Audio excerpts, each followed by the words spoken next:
Di man kini glamoroso nga trabaho. Di man kini ang pangandoy nga trabaho sa kadaghanan. Apan kini disente nga trabaho nga gisaligan sa pipila nato ka mga subuanong kaigsuonan.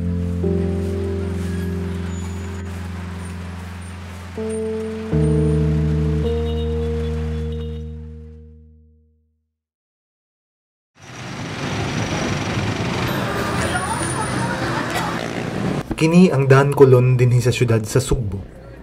Daghag tao, daghag sakyanan, traffic, init, abog, ug daghag basura.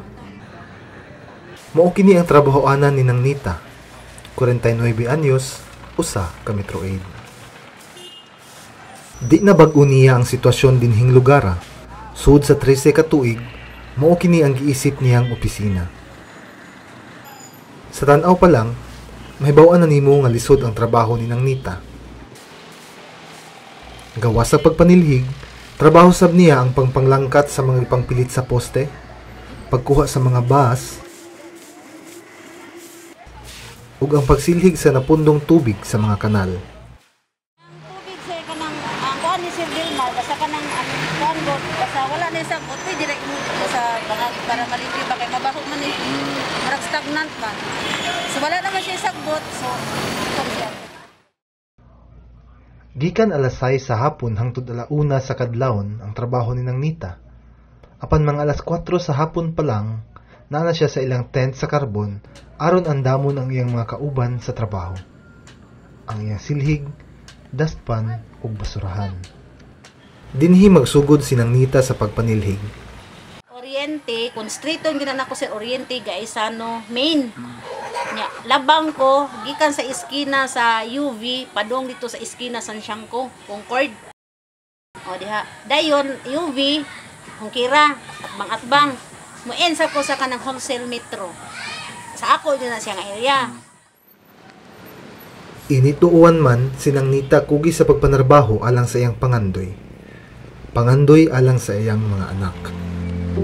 Ang kainit, abog ug kabanha sa syudad, wa niya hunahunaa. Basta lang makatrabaho siya aron makahuman sa pagtungha ang iyang mga anak.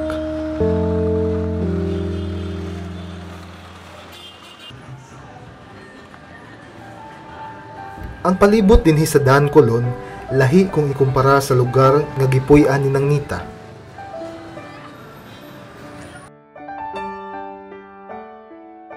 Presko ug bugnaw nga hangin, mingaw ug haruhay ang lugar nila Nang Nita dinhi sa barangay Buhisan.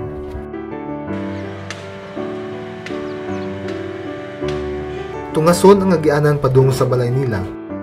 Gikan dinhi sa ibabaw, makita ang kanindot sa talan-awon na dili makita sa syudad. Simple lang ang kinabuhi dinhi sa bukirang bahin sa Sugbo.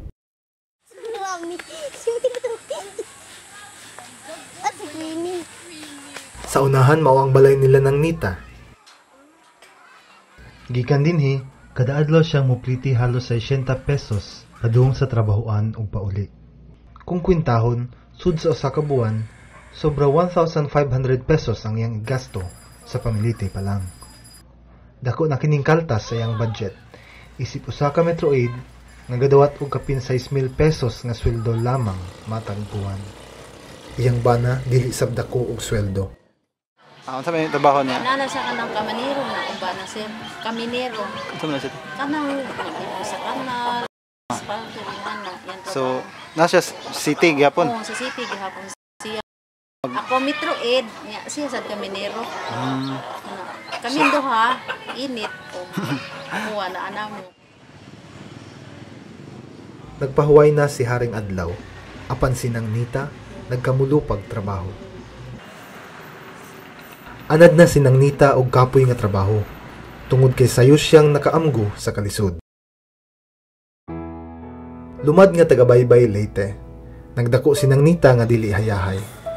Wala siya kahuman sa pagtungha tungod sa kawadon. Ang pagtaas kay ko pangandoy sa kinabuhi sir nga gusto jud ko mag-eskwela pero di jud kaya sa gilikanan. Pag graduate na ko grade 6, gusto jud ko mag-eskwela high school nga to sa baybay. So ningon akong tatay nga libyuhi atong uma, guna ko sir tanan trabaho sa laki akong gitrabaho para lang jud eskwela ko di naman jud mada. Suma na, first year high school ra ko. Kanang kanang mauwa mo kumusulti sir no. Muli ko diri sa amo sir, maabta na ko dukot na lang pagkaon. Tinuod ta sir. Kay kuan, kay nana mga anak man. Ini tubig sir, batangan ako asin man ako kaon eh. Ako lang ako kada. Ibalito na ako kanang bitaw kaila siguro kasi kanang abaka fiber.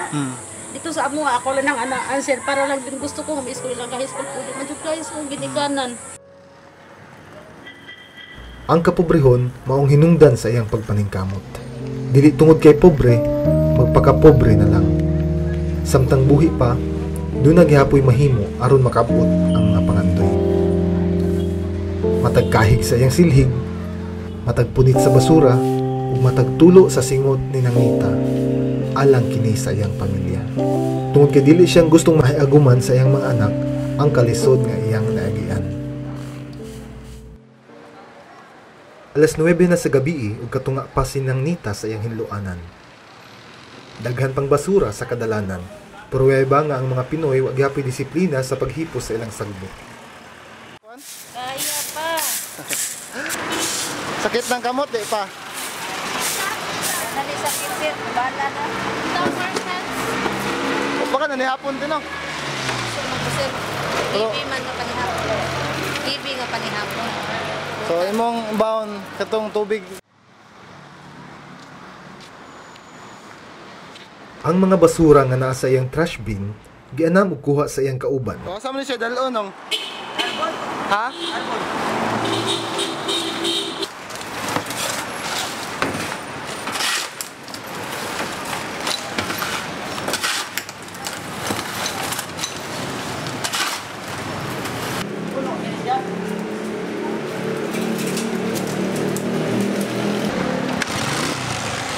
Dalhon yung mga sagbuta dito sa dump truck na nakapark tupad sa ilang tent sa kanto.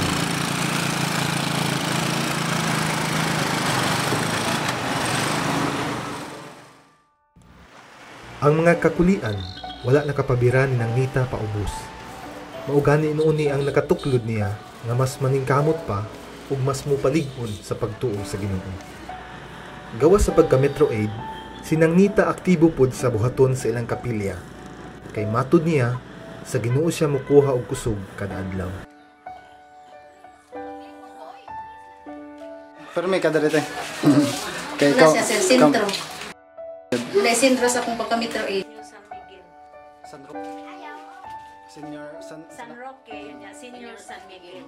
Ano, side view ng bibit?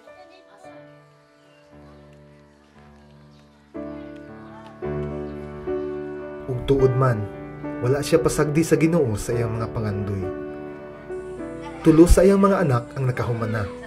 Iyang kamagwangan nahuman og civil engineering, ang usa nahuman og education, ang usa criminology. Ang uban niyang mga anak nagpadayon pa og eskwela. Diba, yun sa to nimo nga sa kalisod sa panahon ron nakapahuman mga anak. Determinasyon din sir. Ako sinabtan na mi ako. Mo lagi na kaingon ang best good na ko nga kanang pinaka kanang sakit kadtong time nga nasakit akong bana, nagtrabaho ko, maatapos trabaho, magbalik-dali ko panithik dito, human mo uli ko diri akong bana nasakit. Pero ang time po sir nga kanang nalipay so ko nga murag ako pasabot sa akong gibati. Pagsakas akong anak sa stage nga cum laude. Murag ko. Lord, salamat sa imong gihatag na paggrasya. Ang pangandoy pod ni Nangita sa bata pa siya, iya pod nga nakabot. Ang ALS kon Alternative Learning System, usa ka programa sa gobyerno alang sa mga pareho ni Nangita nga wa kahuman og eskwela. Kanang Alternative Learning System, ikuha na siya sa City Hall ni kanang Attorney Carillo. Out of pila bit ako atoy murag 200 man siguro to. Tulo ra mi ni pasar. Kanos aman to? 2008. Lisod na hunaon? Alang kang Nangita, dili. Ipakita ni Nangita nga wala imposible kung naay kakugi, determinasyon o pagsalig sa kahitasnan. Ang mga Metro Aid, sila ang atong mga bayani sa kadalanan. Kung wala sila, sigurado puno na atong mga dani o basura. Alas 11 na nahuman si Nangita sa iyang trabaho. Ugma, lain na po ng adlaw, lain na po nga silhigunon, lain na po nga mga basura ay pusunon. Bahalag magkahugaw-hugaw ang iyang kamot sa trabaho. basta hinlo nga klase sa paginabuhi. Mao kini ang sugilanon ni Nita Agustin. Mao kini ang sugilanon sa usa ka Metro A.